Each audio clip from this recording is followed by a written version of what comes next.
जय सिया राम दोस्तों। राम की सौगंध खाकर राम से ही लड़ने चले वीर हनुमान। एक बार सुमेरु पर्वत पर सभी संतों की सभा का आयोजन हुआ।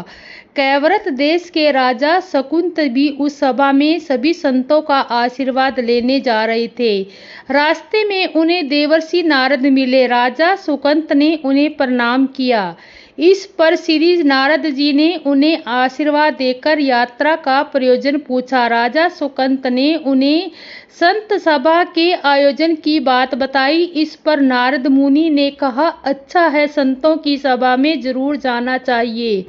ऐसा कहकर सुकंत को जाने का आदेश दिया। सुकंत जैसे ही सभा में जाने के लिए प्रस्थान करने लगे, वैसे ही नारद जी ने उन्हें आवाज दी। इसके बाद कहा कि जिस सभा में जा रहे हो उसमें सभी को प्रणाम करना, लेकिन ऋषि विश्वामित्र का अभिवादन बिल्कुल भी मत करना। इस पर सुकंत ने पूछा कि यह तो उचित नहीं है। तब श्री नारद जी ने कहा कि तुम भी राजा हो, वह भी पहले राजा ही थे, अब संत हो गए, मत करना प्रणाम। राजा सुकंत ने ठीक वैसा ही कहा।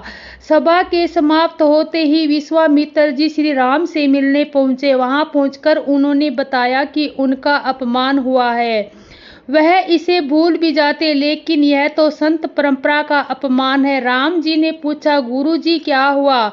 तब विश्वामित्र जी ने कहा कि मेरा अपमान हुआ है। राम जी ने पूछा, किसने किया है? तब विश्वामित्र जी ने पूछा कि जानकर क्या करोगे? इस पर श्री राम जी ने कहा, गुरु जी आपके चरणों की सौगंध लेकिन प्रतीक्षा करता हूँ। जो सिर आपके चरणों में नहीं झुका है उसे काट दिया जाएगा। कल सुबह मैं उसका वध करूंगा। श्री राम की सौगंध का जैसे ही राजा सुकंत को पता चला, वह नारद मुनि को ढूंढने लगे। काफी देर तक वे परेशान रहे, लेकिन नारद मुनि उन्हें मिल नहीं रहे थे। व्याकुल होकर जब वे रोने लगे, तब नारद जी प्रकट हुए।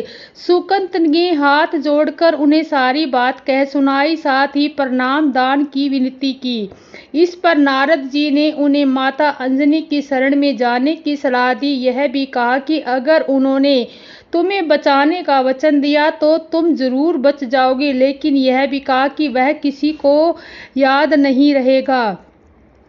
नारद जी ने उन्हें यह सलाह दी कि राजा सुकंत के रोने की आवाज सुनकर माता अंजनी बाहर पहुंची। तब उन्होंने कहा कि माता मुझे बचा ले, अन्यथा विश्वामित्र मुझे मार डालेंगे। इस पर माता अंजनी ने सुकंत को उसके प्राण बचाने का वचन दिया। उन्होंने कहा कि तुम शरण में हो, तुम्हें कोई नहीं मार सकता।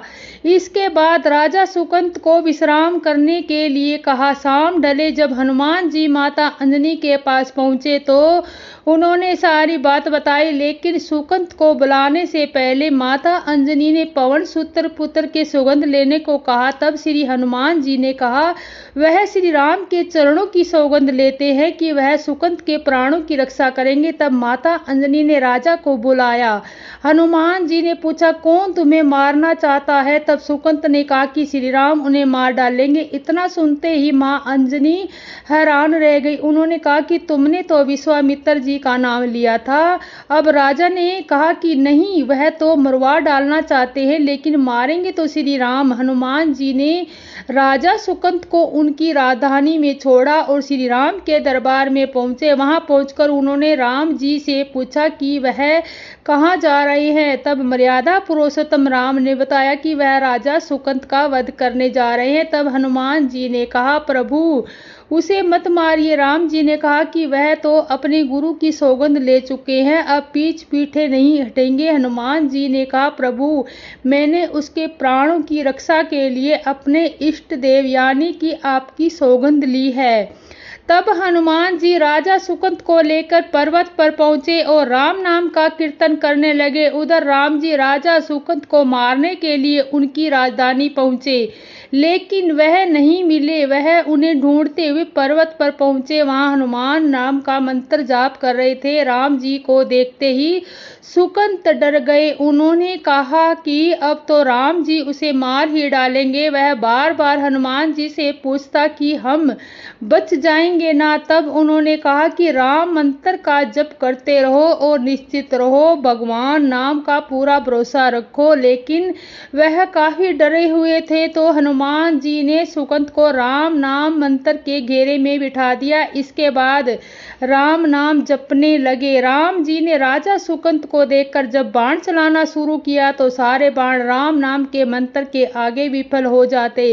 राम जी हताशा हो गए कि क्या करें। यह दृश्य देखकर लक्ष्मण जी को लगा कि हनुमान जी भगवान राम को परेशान कर रहे हैं, तो उन्होंने समय ही हनुमान जी पर बाण चला दिया। लेकिन यह क्या, उस बाण से हनुमान जी की बजाय श्री राम मूर्छित हो गए। यह देखते ही लक्ष्मण जी दौड़ पड़े और देखते हैं कि बाण तो हनुमान जी पर चलाया था, लेकिन मूर्छित राम जी कैसे हो गए। तब उन्होंने देखा कि पवन सुत के हृदय में तो श्री राम बसते हैं। राम जी कैसे कैसे होश में आए और वह हनुमान जी की ओर दौड़े। उन्होंने देखा कि उनकी छाती से रक्त बह रहा है। वह हनुमान जी का दर्द देख नहीं पा रहे थे। वह बार बार उनकी छाती पर हाथ लगाते और आंखें बंद कर लेते। पवन सुत को होश आया तो उन्होंने देखा कि राम जी की आंखें बंद करके हनुमान जी के छाती पर बार बार हाथ रखते हैं, फिर हनुमान जी के सिर पर हाथ फेरते हैं। तब पवन सुत ने सुकंत को पीछे से निकाला और उसे अपनी गोद में बिठा लिया। तभी राम ने फिर से हनुमान जी के माथे पर हाथ फेरा, लेकिन इस बार वहां पवन सुत की जगह राजा सुकंत थे। राम जी मुस्कुराए और हनुमान जी बोल उठे कि नाथ, अब तो आपके इनके सिर पर हाथ रख दिया है, अब तो सब कुछ आपके हाथ में है, इसकी मृत्यु भी और जीवन भी।